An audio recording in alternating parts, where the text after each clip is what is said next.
Bonjour, aujourd'hui je vais vous présenter Socrate. Socrate est né en 469 ou vers 470, on n'est pas très sûr de sa date de naissance, mais par contre on est certain de sa date de mort à cause de la condamnation par la cité d'Athènes en 399 avant Jésus-Christ. On n'a pas d'écrit de Socrate, par contre on a trois témoignages qui sont assez fiables.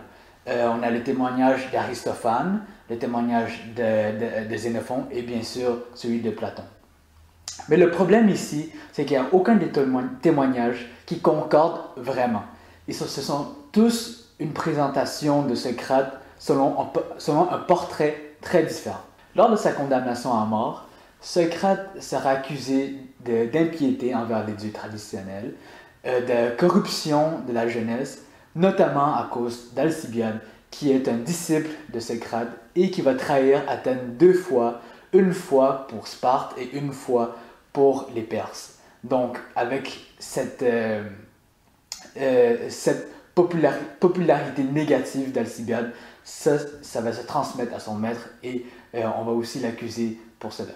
Donc, d'abord, je vais vous parler du témoignage d'Aristophane. D'abord, Aristophane est un comédien, donc il écrit des pièces de comédie qui seront jouées à la place publique pour tous les citoyens d'Athènes, en fait. Et il faut comprendre l'importance de ces pièces jouées, car tous les citoyens sont invités gratuitement à voir ces pièces-là, alors ils ont une popularité énorme. Et justement, Aristophane, par son portrait négatif de Socrate, il va avoir une influence majeure dans la condamnation à mort de Socrate.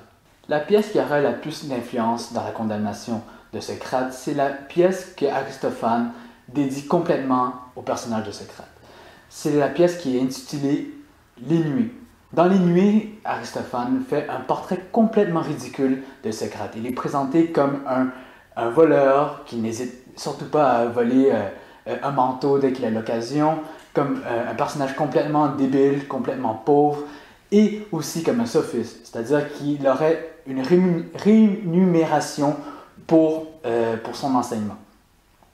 Socrate, il va s'isoler et il va dédier tout un culte aux nuées, justement, d'où le titre Nuées. Il va vouer un culte à des nuages. Par contre, ce témoignage d'Aristophane, il est unique en ce qu'il va différer énormément avec ceux de Platon et de Xénophon.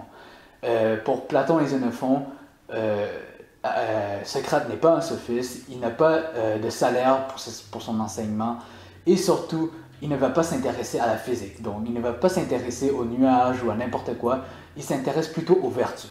Le prochain témoignage qu'on va voir, c'est le témoignage de Xénophane. Xénophane a construit sa légitimité sur ses travaux d'historien, donc on peut quand même faire confiance à son témoignage. Il présente Socrate comme étant intéressé à l'autarcie matérielle, ou dans le terme grec à l'enkratéia. C'est une maîtrise de soi. Au fond, l'autarcie matérielle, il présente le divin comme quelqu'un qui ne mangerait pas beaucoup, qui saurait contrôler ses désirs et ses appétits sexuels. Et ainsi, Socrate est présenté comme un conservateur du corps. Mais Xénophone mentionne aussi que c'est un conservateur de l'argent, car selon lui, Socrate aurait transmis des conseils à sa femme pour des conseils de l'économie et comment diriger l'argent dans la maison. Et aussi, selon Xénophane, Socrate aurait la réponse à tout. Donc, dès que Xénophane lui demandait, par exemple, qu'est-ce que le courage, Socrate saurait immédiatement lui donner une réponse claire et précise. Donc, le courage serait X ou Y, ce qui serait évidemment très différent avec Platon. Pendant très longtemps, le témoignage de Xénophane sera considéré comme celui qui se rapproche le plus du Socrate historique, justement à cause de la légitimité que Xénophane s'est construit avec ses textes historiques sur tous les événements majeurs qui concernent Athènes. Xénophane a aussi écrit sa version de l'apologie de Socrate qui reprend beaucoup du discours de Platon. Par contre, un retournement s'effectue au 19e siècle par une conférence qu'un spécialiste allemand nommé Schleiermacher va donner. Dans cette conférence, il défend que Xénophon ne donne pas un témoignage qui est proche du Socrate historique parce qu'il n'est pas un philosophe mais un historien. Donc il ne sera pas apte à comprendre la profondeur de la pensée de Socrate.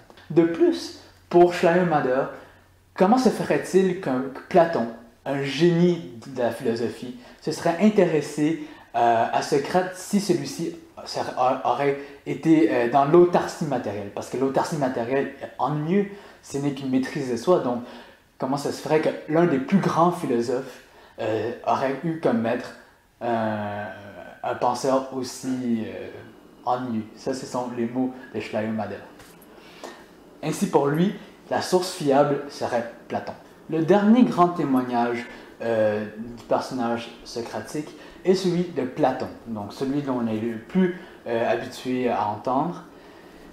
Pour Platon, Socrate était intéressé à l'autarcie, mais à une autarcie intellectuelle. Donc ce n'est pas une autarcie qui est dirigée vers le corps, comme chez Xénophon, mais à une autarcie qui est dirigée vers les vertus, vers la définition des vertus. Et donc Socrate, pour Platon, a passé sa vie entière à tenter de déterminer qu'est-ce que le courage, qu'est-ce que la justice, qu'est-ce que la tempérance. Et évidemment, ça contraste énormément avec le Socrate qui a les réponses à tout, comme chez Xénophon. La mission divine de Socrate, c'est d'amener les autres et lui-même à une reconnaissance de leur propre ignorance. Donc, son seul avantage par rapport aux autres n'est pas qu'il détient un savoir, mais au contraire, c'est qu'il reconnaît qu'il ne sait rien.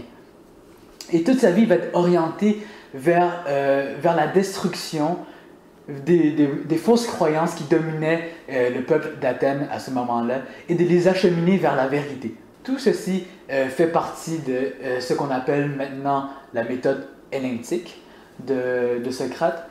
Et c'est une méthode qui vise à justement faire que l'interlocuteur reconnaisse sa propre ignorance et par cette reconnaissance peut dorénavant s'acheminer vers la vérité, car au fond, on ne peut pas vraiment chercher quelque chose si on ne sait pas qu'on ne l'a pas encore.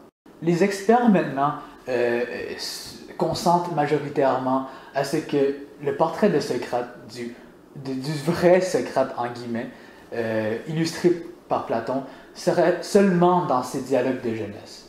Parce qu'à la suite, dans ses dialogues de maturité et de vieillesse, Platon insère par la bouche de Socrate beaucoup de sa propre doctrine. Donc, la doctrine proprement à Socrate serait seulement dans ses dialogues de jeunesse. Dans les dialogues de jeunesse, la plus significative, on pourrait dire, serait bien sûr l'apologie de Socrate, où Platon montre vraiment quelle était la philosophie de Socrate. En conclusion, puisque les 3 témoignages qu'on a de Socrate ne se recoupent en presque aucun point, tout ce qu'on sait vraiment du Socrate historique, c'est qu'il était très laid, qu'il se promenait nu-pieds et qu'il était très pauvre. Donc maintenant, les spécialistes parlent volontairement pas d'un Socrate historique, mais plutôt d'un mouvement littéraire. Le Socrate serait maintenant plutôt représenté par un logos socratikoi. Donc ce serait un mouvement littéraire des auteurs qui utilisent le personnage de Socrate pour illustrer leur propre doctrine. Donc on a remarqué que Xénophon, ce qu'il met dans la bouche de Socrate ressemble énormément à sa propre philosophie, ainsi que Platon. Bien sûr, Platon utilise le personnage de Socrate pour illustrer sa propre pensée aussi. Merci beaucoup d'avoir écouté la vidéo, j'espère que ça vous a aidé et que ça vous a plu et que ça vous a intéressé. N'oubliez pas de laisser un like en bas et de laisser un commentaire si vous avez quelque chose à proposer. Merci beaucoup.